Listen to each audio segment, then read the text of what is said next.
The crystalline walls of the Galactic Council's observation station pulsed with an eerie blue glow, casting sharp shadows across the delegation chamber. Through the vast viewport, Kepler 442b's golden red surface stretched beneath them.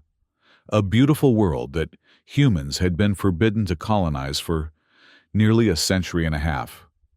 Commander Jake Sullivan shifted uncomfortably in his seat, the ergonomics designed for beings with different spinal structures than his own. Next to him, Ambassador Lisa Grant remained poised, despite the deliberately uncomfortable accommodations. A veteran negotiator who had endured far worse in her decades of diplomatic service. Across the translucent table, High Counselor Vexathera's scales rippled with barely contained contempt, shifting from deep purple to a threatening crimson. The lizard-like military leader of the Council had always made his disdain for humanity clear, but today his demeanor seemed particularly ominous. "The Council has reached its decision regarding the Teti system," Vexathera announced, his forked tongue flickering between razor-sharp teeth. "Human presence in such resource-rich territories cannot be tolerated any longer. Your species has been granted excessive leniency since your acceptance into the galactic community." Jake clenched his jaw but kept his face neutral. Excessive leniency. Humanity had been confined to the Outer Rim systems for 150 years, permitted only the most marginal and difficult worlds, while the Council races divided the prime territories among themselves. The Taieti colonies represent lawful settlements under the Frontier Development Act of 2378, Ambassador Grant replied smoothly. Over 60,000 human lives have been established there for nearly 2 decades. Vexathera's secondary eyelids blinked sideways. The act has been rescinded by Council vote, effective immediately. Humans have 30 standard days to evacuate all personnel and equipment from the Taieti system. Jake couldn't contain himself. 60,000 people can't possibly evacuate in 30 days. We'd need at least 6 months for an operation of that scale. That is not the Council's concern, Vexathera replied. His massive clawed hand activated a holographic display. The Drell hegemony has been granted mining rights to the system. Any humans remaining after the deadline will be considered property of the hegemony, to be utilized as labor resources, as they see fit. Ambassador Grant's composure finally cracked. "You're threatening to enslave our citizens." "I am merely stating the legal consequences of non-compliance," Vexathera said, a cruel smile revealing rows of serrated teeth. "Perhaps next time, your species will think more carefully before settling worlds of obvious strategic value." Jake felt his blood run cold. In his 15 years as a diplomat, following his career as a fleet admiral, he had witnessed the Council's arrogance countless times, but never such a blatant threat. His hand moved instinctively to his communication device, ensuring it was still recording. Earth's leadership needed to see this exchange precisely as it happened. "This meeting is concluded," Vexathera announced, rising to his full 3-meter height. 30 days. Humans. Not one rotation more. As the Council members filed out, their varied physiologies, crystalline vorti, tentacled nebula, insectoid zix, all seemed united in their dismissal of the human delegation. Jake leaned close to Lisa as they stood. "We need to get back to Earth immediately," he whispered. "This isn't a negotiation anymore. It's an ultimatum." Lisa nodded grimly. "Agreed. The President needs to see this recording. The Council has finally shown its true face." Together, they hurried toward the docking bay where their diplomatic shuttle waited. Neither spoke until they were safely aboard, and the airlock had sealed behind them. "Set course for Earth. Maximum speed," Jake instructed the pilot. As the shuttle detached from the station, he gazed back at the massive structure, its crystalline arms extending like a predatory creature, ready to strike.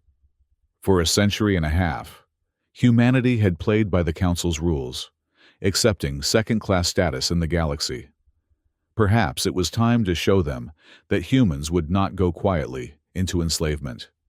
"You're thinking like an admiral again," Lisa observed quietly. "I can see it in your eyes." Jake didn't deny it. "Sometimes diplomacy reaches its limits. Lisa, I think we just hit that wall." The shuttle accelerated to faster-than-light speeds, leaving the council station behind in a flash of distorted space. But the threat traveled with them, a countdown clock now ticking toward a confrontation that would reshape the galaxy forever. President Helen Moore's face hardened as the recording ended, the holographic display above the Situation Room table flickering off. Around the oval table, Earth's highest military and political leaders sat in stunned silence. The wood-paneled room beneath the White House felt suddenly too small, too confined for the weight of the decision they now faced. 60,000 citizens, she said finally, her voice steady despite her evident anger. Threatened with enslavement if they don't abandon their homes in an impossible time frame? Jake stood at attention, his diplomatic uniform feeling strangely restrictive after delivering his report. "The Council has been moving toward this for years, Madam President. The Tahiti colonies are just the beginning. If we concede here, they'll continue pushing until humanity is completely marginalized." Defense Secretary Williams leaned forward. "Commander Sullivan is right. This is a test of our resolve. The Council believes we're too weak to challenge them." "And militarily speaking, aren't we?" asked the Vice President. "The Council races collectively maintain over 4,000 warships. Our fleet barely numbers 200, and most of those are outdated defensive vessels." An uncomfortable silence fell over the room. Jake felt the familiar weight of guilt settle on his shoulders. As Fleet Admiral years ago, he had advocated for a stronger military presence, only to be overruled by those who feared provoking the Council. Now those fears seemed prophetic. Humanity appeared hopelessly outmatched. "We've tried playing by their rules for 150 years, Ambassador Grant said, breaking the silence. "We've accepted restrictions on our expansion, limitations on our technology, and inequitable trade agreements. And still, they treat us as inferiors." President Moore stood, walking to the window that overlooked the rose garden. "What options do we have besides evacuation? I won't abandon our people to slavery, but I also won't send them insufficient help that results in a massacre." A new voice spoke from the doorway.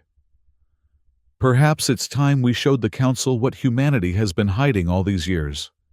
All heads turned to see Dr. Benjamin Carter, Director of Special Projects, standing in the threshold.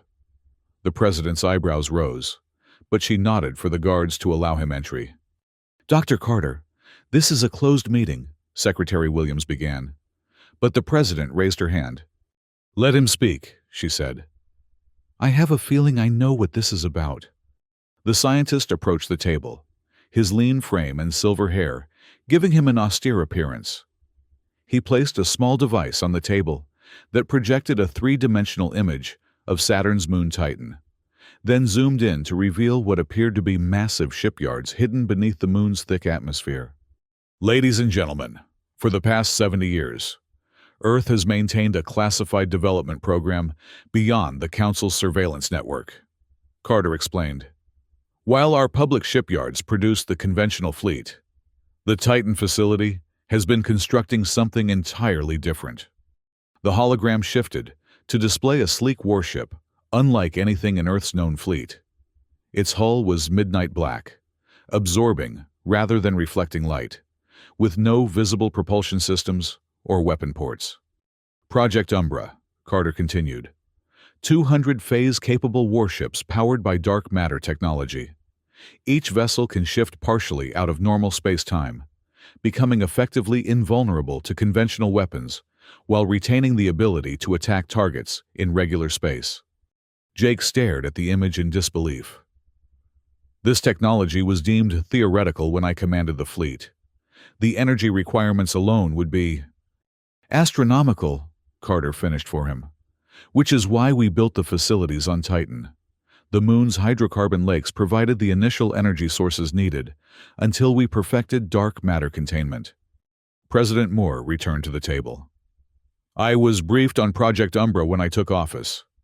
It was presented as a last resort option, a deterrent never meant to be revealed unless humanity faced an existential threat. She met the eyes of everyone at the table.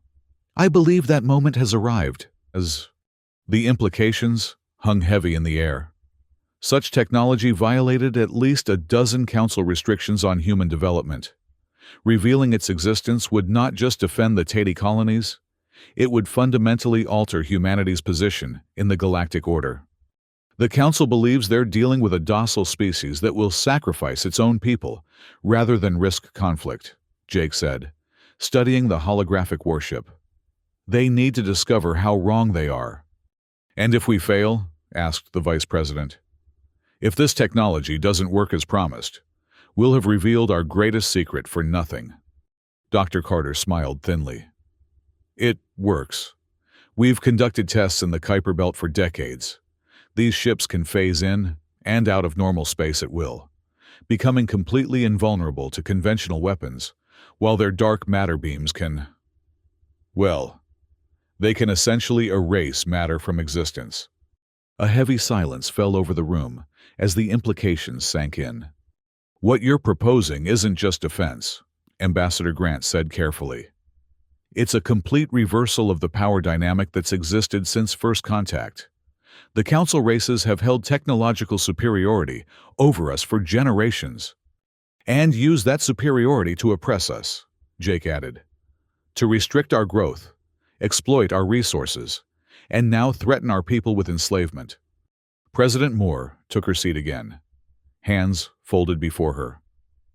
I understand the moral implications of what we're considering. Unleashing a secret weapon of this magnitude won't just save the Tatey colonies. It will fundamentally change humanity's place in the galaxy.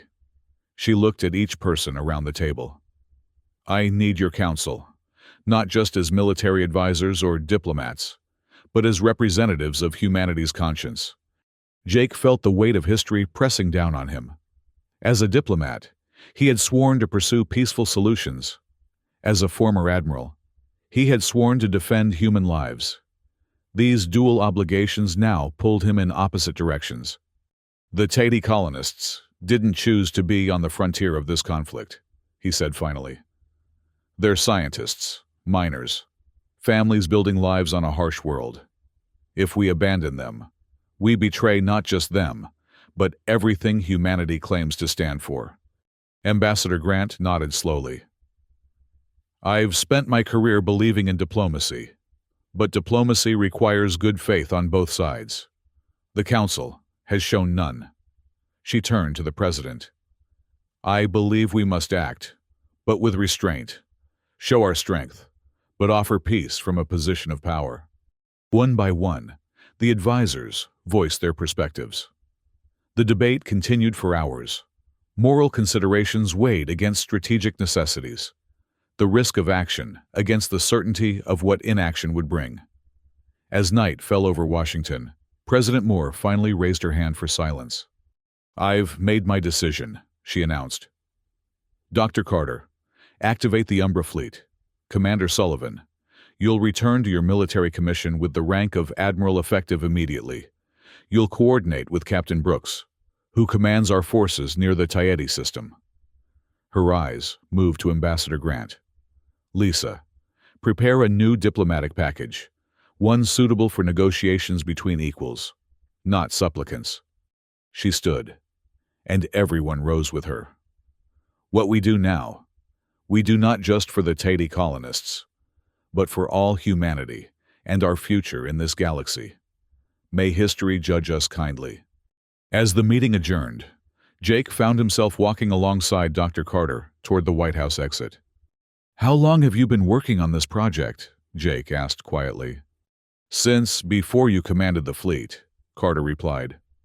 We've had theoretical understanding of dark matter manipulation since the mid-21st century. The Council's restrictions actually accelerated our research. Nothing motivates human ingenuity like being told something is forbidden. Jake shook his head in wonder. All those years I advocated for stronger defenses, believing we were vulnerable. We needed the Council to believe that too, Carter said. Their complacency has been our greatest advantage. They've never seen humans as a genuine threat, merely an annoying species to be managed and contained. That perception ends now, Jake said, feeling a grim resolve settle over him. As they stepped outside into the cool night air, he looked up at the stars, knowing that somewhere out there, the Council continued its deliberations, unaware that everything was about to change. Captain Amy Brooks stood on the bridge of the UES Defiance, one of humanity's newest conventional warships, patrolling the outer edge of the Teti system. To any Council observers, the vessel appeared to be nothing more than a routine patrol, part of the limited defensive force humans were permitted under galactic treaties. In reality, Brooks and her crew were the visible component of a much larger operation now unfolding in secret. "Status report," she ordered, her voice calm despite the tension evident throughout the bridge. "All systems nominal, Captain," her executive officer replied. "Long-range sensors detect Council ships gathering at the system's edge. Current count stands at approximately 800 vessels." Brooks managed to keep her expression neutral, though the numbers sent a chill down her spine. 800 ships against her small patrol group of 7. A hopeless battle by any conventional assessment. But conventional warfare was not what humanity had planned. "Any communication from Captain Rodriguez?" she asked, referring to her counterpart, who had been planetside for weeks, coordinating with the colonists. "Encrypted transmission received 15 minutes ago," the communications officer reported. "Colonial evacuation centers are prepared. They can shelter approximately 70% of the population in the deep cave systems if orbital bombardment begins." Brooks nodded grimly. Captain Nina Rodriguez had been tasked with preparing the Taieti colonists for what might come, organizing resistance, establishing underground shelters, and maintaining the illusion of compliance while secretly preparing for a very different outcome. "And the other matter?" Brooks asked, careful to keep her wording vague even among her trusted bridge crew. Her XO approached with a tablet displaying encrypted data. "Confirmation received from Titan Command. Assets are in position but currently phased, awaiting your signal to coordinate." Brooks took a deep breath. Somewhere nearby, invisible to sensors and eyes alike, the dark matter fleet waited, 200 of the most advanced warships ever constructed by human hands, commanded by captains who had trained for years in secret for this very moment. "Very well," she said. "Maintain current patrol pattern, monitor Council movements, and alert me immediately if they cross the system boundary." As her crew returned to their duties, Brooks gazed out at the stars, visible through the viewport. The vast distances of space made the coming confrontation seem almost abstract. Points of light representing enormous vessels carrying thousands of beings, all converging on this unremarkable system that had suddenly become the flashpoint for humanity's future.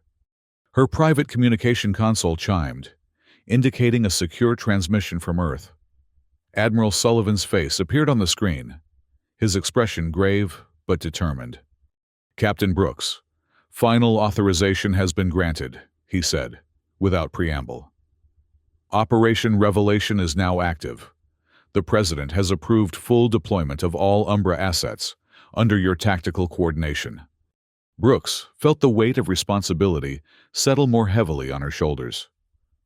"Understood, Admiral. And if the Council forces open negotiations before engaging?" Sullivan's expression hardened. "That window has closed. We've received intelligence that the Council leadership has already distributed mining rights to the Teti worlds. They're not coming to negotiate. They're coming to take what they want and enslave anyone who remains." "Then we'll be ready for them," Brooks replied. "The colonists are as prepared as they can be. Captain Rodriguez has done remarkable work organizing their defenses." "Good," Sullivan nodded. "I'm en route with Ambassador Grant. We should arrive shortly after the engagement begins, assuming everything goes according to plan." Brooks allowed herself a grim smile. "In my experience, Admiral, Battle plans rarely survive first contact. That's why we're counting on you, Captain. Your experience in the Proxima conflict showed your ability to adapt when conventional tactics fail. Sullivan's image flickered slightly. Earth is united behind this operation. For the first time in 150 years, we're taking our destiny into our own hands. After the transmission ended, Brooks turned back to the viewport, where distant stars glittered against the void. Somewhere out there, Council warships were gathering, their commanders confident in their overwhelming superiority. They had no idea what awaited them. "Captain," her tactical officer called out, "we're detecting energy signatures from the Council fleet. They appear to be moving into attack formation." Brooks straightened her uniform. "Alert all ships, battle stations, and send the coded signal to our unseen friends." She took her command chair, eyes fixed on the tactical display. It's time to rewrite the rules of engagement. Deep beneath the rugged surface of Teddy Prime, Captain Nina Rodriguez moved through the vast natural caverns that now housed thousands of colonists. The emergency lighting cast everything in a dim blue glow, illuminating worried faces and makeshift living quarters that stretched as far as the eye could see. "Captain, we've received the alert signal," her communications specialist called out, hurrying through the crowd. "Council ships have entered the system and are on approach vectors toward all 3 colony worlds." Rodriguez checked her tactical display. The colonists had spent weeks preparing these caves, reinforcing structural weak points and establishing hydroponics gardens, water purification systems, and medical facilities. They could survive down here for months if necessary, but survival wasn't the goal. Freedom was. "Understood," she replied. "Activate all sensor arrays. I want eyes on whatever happens up there." A nearby colonist, an older woman who had been among the first settlers on Teddy, approached Rodriguez with concern, evident in her weathered face. "Is it true," she asked quietly, "that Earth is actually sending help? Real help, not just a diplomatic protest?" Rodriguez met the woman's gaze steadily. "Earth hasn't forgotten you. That's all I can say for now. But stay ready. Things are about to change dramatically." She made her way to the command center they'd established in what had once been a mining operations central hub. Screens displaying orbital telemetry showed the approaching Council fleet, a massive armada that dwarfed the small human patrol vessels in orbit. "They're hailing the colonies," her communications officer reported. "Standard Council protocol, demanding immediate surrender and evacuation to their processing ships." No response. Rodriguez ordered, "Let them think communication systems are down. What's the status of our orbital observers?" "All drones in position. We'll have visual on whatever happens up there." Rodriguez activated the colony-wide communication system. "Attention all citizens. Council forces have entered the system and are moving into position. This is not a drill. All personnel report to your designated shelter areas. Medical teams stand by. This is the moment we've prepared for." Throughout the caverns, people moved with practiced efficiency. Parents gathering children, medical staff checking supplies, defense teams taking up positions near the tunnel entrances. There was fear in their movements, but also determination. These were frontier colonists, people accustomed to hardship and self-reliance. Rodriguez felt a surge of pride watching them. Whatever happened next, these people had refused to abandon their homes despite the Council's threats. They deserved the chance to fight back, or at least to witness the fight undertaken on their behalf. "Captain," her sensor operator called out, voice tight with tension. "Council ships are moving into bombardment formation. Energy readings indicate weapons charging." Rodriguez clenched her jaw. "Show me!" The main display activated, showing feed from one of their orbital drones. The Council ships were enormous compared to human vessels, their crystalline and metallic hulls gleaming in the light of Teddy's sun. Weapon ports glowed ominously as they prepared to rain destruction on the colonies below. "Alert Captain Brooks," she ordered. "Bombardment appears imminent." But before her communications officer could act, something extraordinary happened on the display. Where empty space had existed moments before, ships began to appear, materializing as if from nowhere, their midnight black hulls seeming to absorb rather than reflect light. They emerged in perfect formation, completely surrounding the Council fleet. "What the hell?" Rodriguez whispered, staring at the screen in disbelief. The dark ships had appeared in a perfect, three-dimensional sphere around the Council armada. Hundreds of them, unlike any human vessels Rodriguez had ever seen.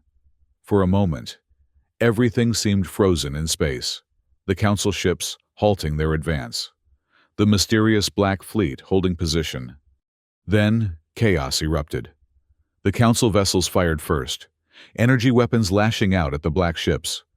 But instead of impacts and explosions, the beams simply passed through the dark vessels as if they weren't there at all. "Are you seeing this?" her tactical officer breathed, eyes wide. Rodriguez could only nod, watching as the Black ships began to respond. No visible weapons fired, no energy beams lashed out. Instead, wherever they focused their attention, Council ships simply began to disappear, not explode, not break apart, but vanish, section by section, as if being erased from existence itself. Throughout the command center, personnel stared at the displays in stunned silence. This wasn't combat as any of them understood it. This was something else entirely, a complete rewriting of what they had believed possible. "Captain, we're receiving a transmission," the communications officer reported suddenly. It's from Admiral Sullivan." Rodriguez felt a surge of hope. "Put him through." Sullivan's face appeared on the screen, his expression one of grim satisfaction. "Captain Rodriguez, I trust you and your colonists are witnessing what's happening in orbit." "We are, Admiral," she replied, still struggling to process what she was seeing. "Those ships, they're ours." "The Umbra fleet," Sullivan confirmed. "Dark matter technology that we've been developing in secret for decades. The Council is about to learn that humanity isn't as technologically backward as they've been led to believe." On the main display, the battle, if it could even be called that, continued. Council ships fired desperately, their weapons having no effect whatsoever on the phased human vessels. More and more of the alien ships vanished under the influence of whatever weapons the Dark Fleet employed. "What do you need from us, Admiral?" Rodriguez asked, her tactical mind already considering the implications of this revelation. "Keep your people safe for now," Sullivan replied. "But prepare them for emergence soon. Once this is over, humanity's status in the galaxy will be fundamentally altered. The Tieti colonies won't just be preserved. They'll become a symbol of our resistance and our new beginning." As Sullivan's transmission ended, Rodriguez turned back to the display, watching as half the Council fleet had already vanished. It wasn't a battle anymore. It was a demonstration of power so absolute that resistance was meaningless. Throughout the caverns, word was spreading. Colonists gathered around screens and displays, watching the impossible unfold above their world. Cheers began to echo through the tunnels as understanding dawned. They were not being abandoned. Earth had not forgotten them. And humanity was no longer the subjugated species they had been for generations. "Captain," her executive officer said quietly beside her, "should we begin preparations for surface return?" Rodriguez shook her head, eyes still fixed on the display. "Not yet. Let's wait until it's over. But yes, prepare for a new beginning, for all of us." High Counselor Vexathera watched in horror as his fleet disintegrated around him. The flagship's bridge had descended into chaos, officers shouting contradictory reports, tactical displays showing impossibilities, and through the viewports, the terrifying sight of Council warships simply ceasing to exist section by section. "How is this possible?" he snarled, scales shifting to a pale yellow of fear, an emotional display he would never normally allow his subordinates to witness. Where did these vessels come from? How are our weapons passing through them without effect? Unknown. High Counselor, his science officer replied, voice trembling. They appear to be partially phased out of normal space-time, existing in a quantum state that our sensors cannot fully analyze. And their weapons, Vexathera demanded, watching as another cruiser simply vanished from existence nearby. Not weapons as we understand them, came the reply. They appear to be using focused dark matter beams that effectively remove matter from our dimension. Vexathera's ancestral memory, the genetic knowledge passed down through countless generations of his species, contained no reference to such technology. Humanity was supposed to be a primitive species, barely a century and a half into interstellar travel, restricted to outdated ships and limited territories. Establish communication with their command vessel, he ordered, immediately. His communications officer worked frantically at her console. Channel open, High Counselor. Vexathera drew himself up to his full height, forcing his scales to shift back to their authoritative purple.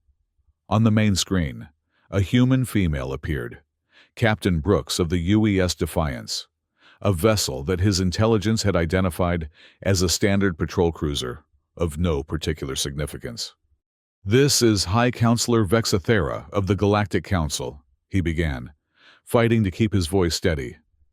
You are committing an act of war against the lawful authority of— No, Counselor, Brooks interrupted, her expression calm but resolute. You committed an act of war when you threatened our colonists with enslavement. We are merely responding to that provocation. Vexathera fought to maintain his composure. Around him, more ships vanished from tactical displays. Half his fleet, 400 vessels, had already been erased from existence. At this rate, none would remain within minutes. These weapons, he said, abandoning pretense. This technology, it violates every restriction placed on human development. Brooks smiled thinly. Restrictions imposed unilaterally by a council that never accepted humans as equals. Those days are over, Counselor. Another face appeared on the screen beside Brooks, a male human that Vexathera recognized with shock. Admiral Sullivan, he hissed. The diplomat returns to his true nature. I never stopped being a defender of humanity, Counselor, Sullivan replied. And now you face a choice. Your fleet is being systematically erased.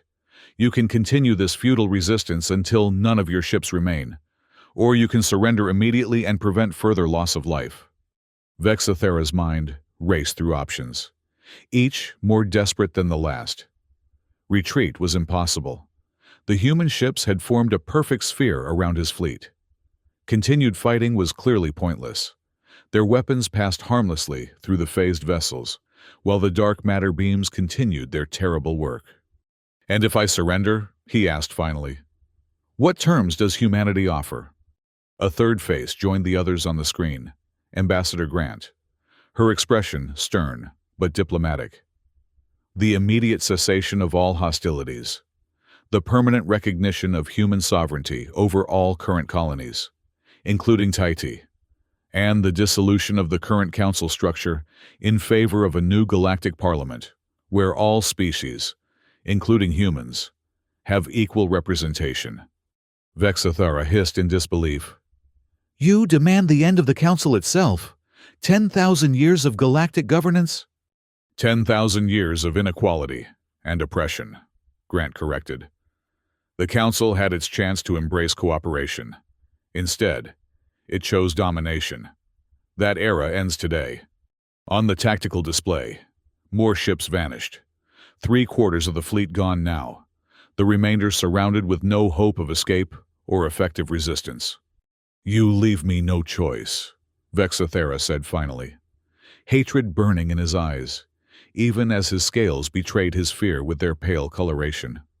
There is always a choice, Counselor, Sullivan said.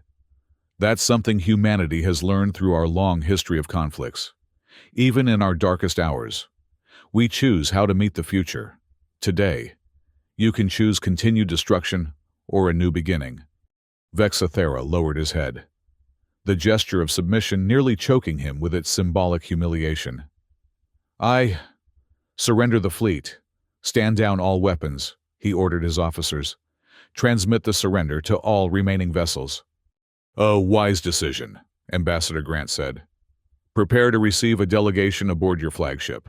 We have much to discuss about the galaxy's future." As the transmission ended, Vexathera stared out at the void where hundreds of council ships had been just minutes before. In a single engagement, without losing a single vessel, humanity had shattered the military might that had enforced council rule for millennia. The balance of power hadn't just shifted, it had been completely upended.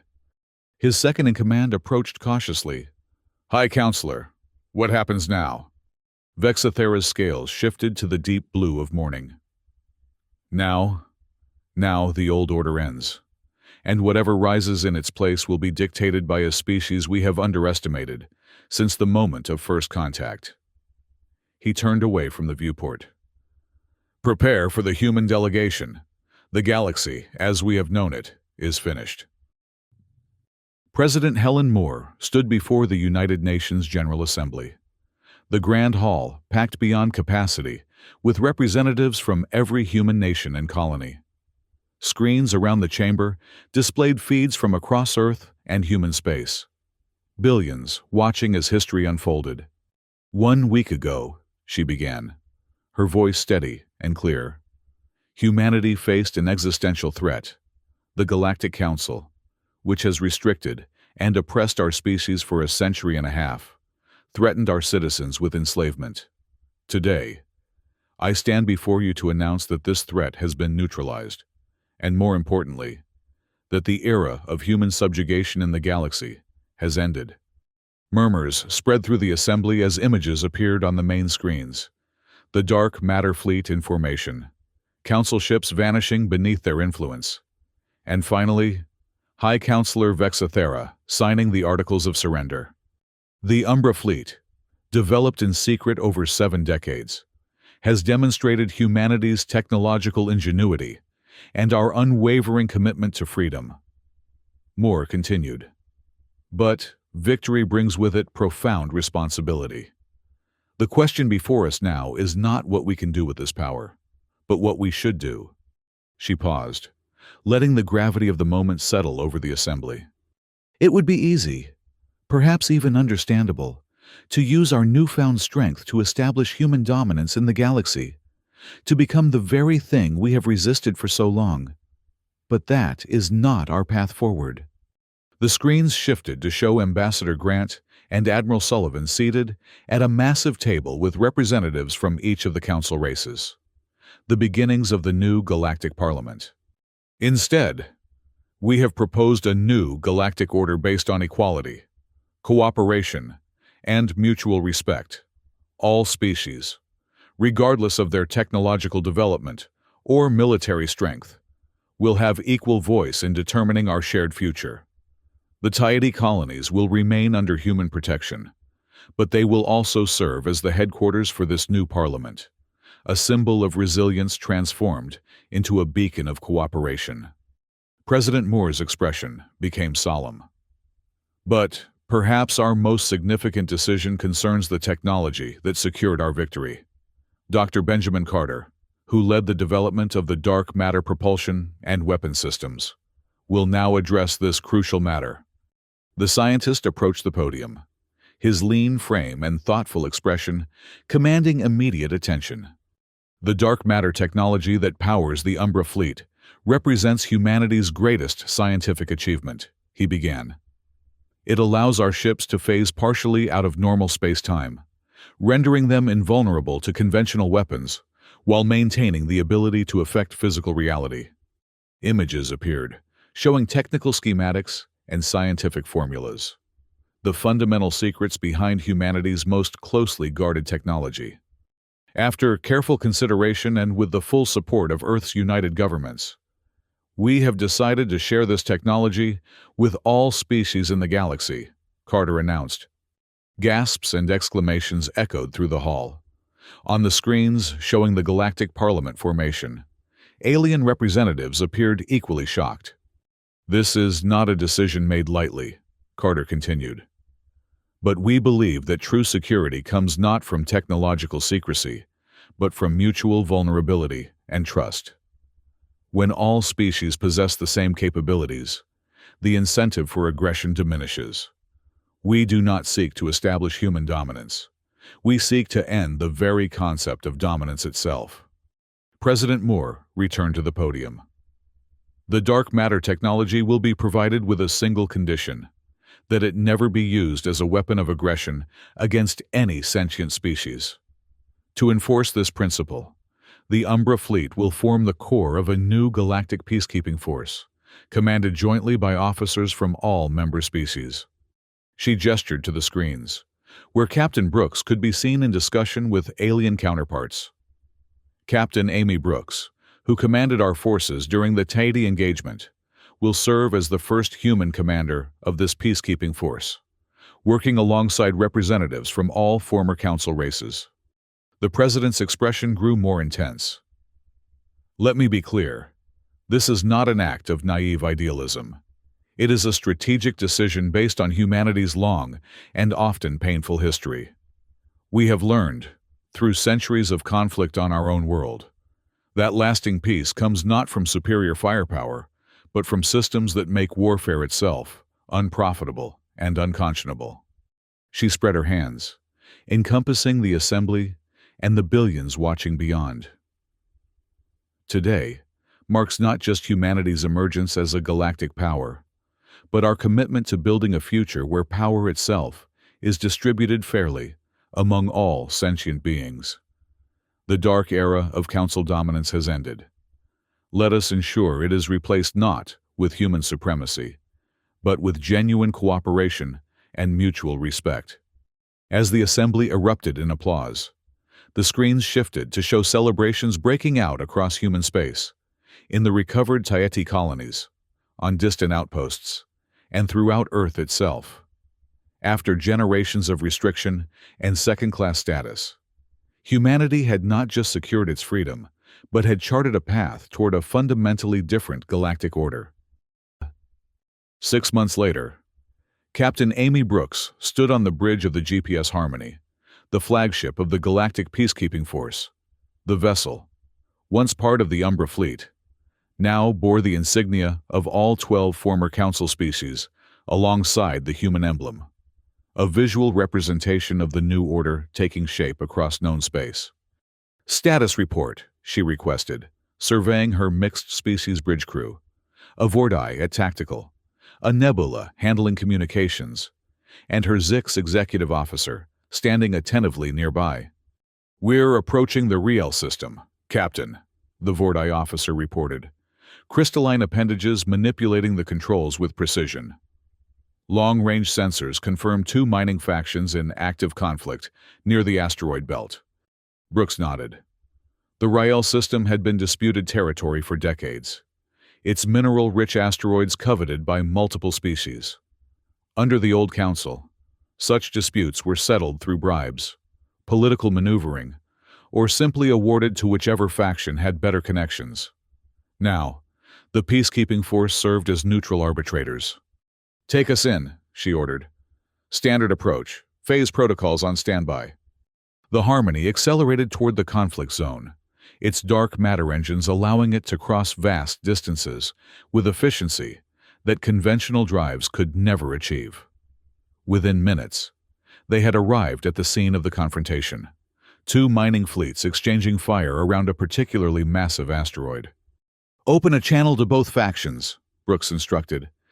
Her Nebula communications officer complied, tentacles working delicately across the console. "Channel open, Captain. Both faction leaders are responding." Brooks straightened her uniform. "This is Captain Brooks of the Galactic Peacekeeping Force. Under the authority of the Galactic Parliament, I order an immediate cessation of hostilities. Power down your weapons and prepare to receive arbitration teams." On the view screen, the leaders of both factions, a reptilian Saurid and a humanoid Thalaxian, appeared, their expressions defiant. "This asteroid belongs to the Saurid Collective," the first leader insisted. We established mining operations 3 standard months ago, after the Thalaxian Union had already completed resource surveys, countered his opponent. Our claim is legally prior. Brooks listened patiently to both arguments before responding. Your claims will be evaluated fairly by the arbitration team. But first, weapons must be powered down.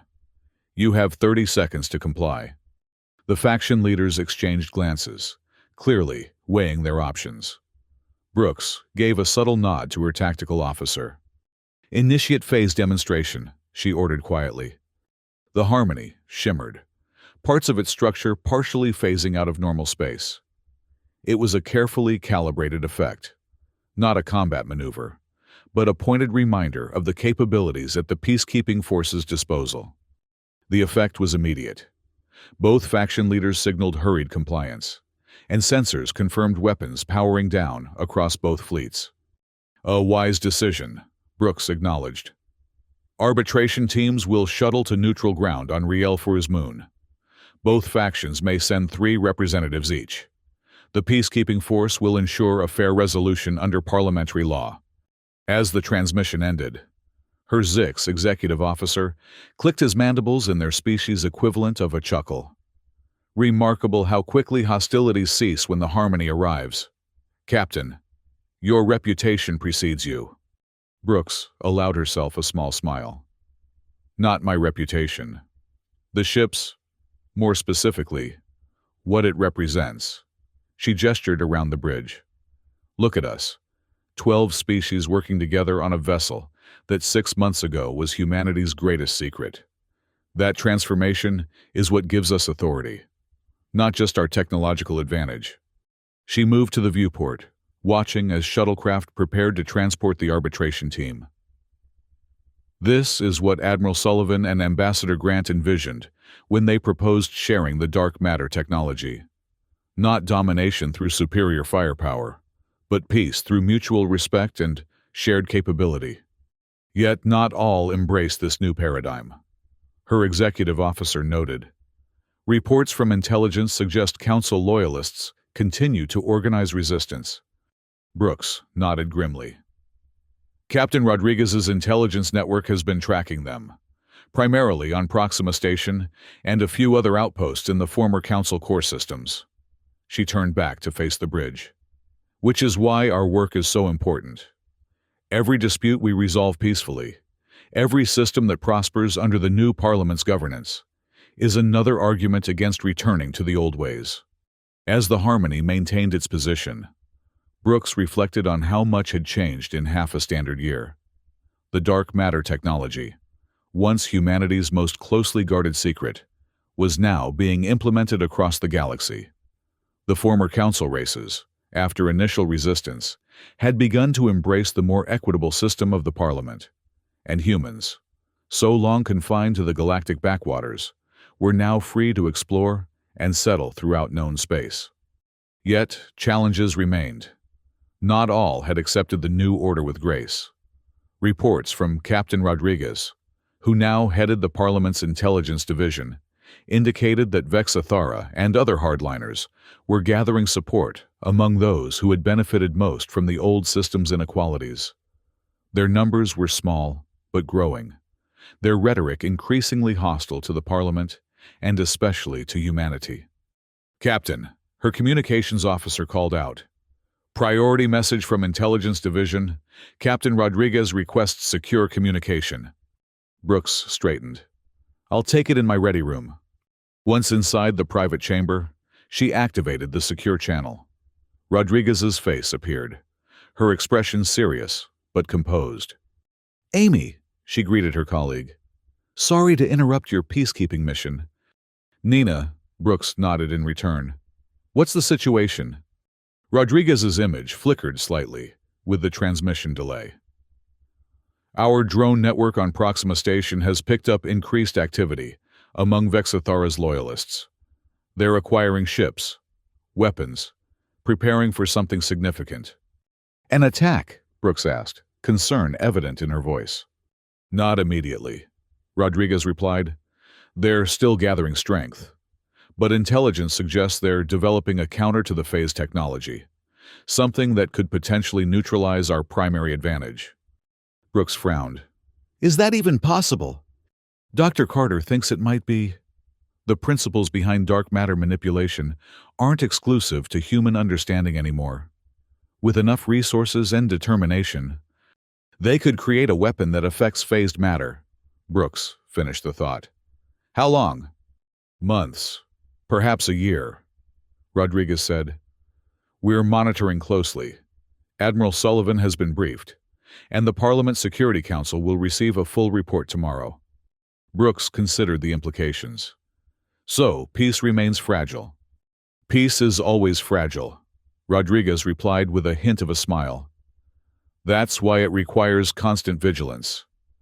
But don't worry, we're not about to lose everything we've gained. The majority of the galaxy has embraced the Parliament. Vexathara represents a dangerous, but ultimately dying perspective. After the transmission ended, Brooks returned to the bridge, watching as the arbitration shuttles docked with representatives from both mining factions. The dispute would be resolved peacefully, resources allocated fairly, with no species claiming inherent superiority over another. This was the new galactic order that humanity had helped create, not through conquest, but through a careful balance of strength and restraint. The dark matter fleet had shattered the Council's military might, but it was the decision to share the technology, rather than hoard it, that had truly transformed the galaxy. As the Harmony maintained its vigilant position, Brooks felt both pride in what had been accomplished and determination to protect it. Humanity had emerged from centuries of restriction to take its rightful place among the stars. The path forward would not be without challenges, but for the first time since first contact, it was a path they could walk as equals, neither subjugated nor subjugators. Far away, on Proxima Station, a drone silently monitored the movements of Council loyalists, its data feeding directly to Rodriguez's intelligence network. The old forces of oppression had not vanished entirely. Perhaps they never would. But humanity stood ready. Dark matter ships a constant reminder that tyranny would no longer be tolerated in the galaxy. It was not perfect peace, but it was a beginning, a chance for all species to build something better than what had come before.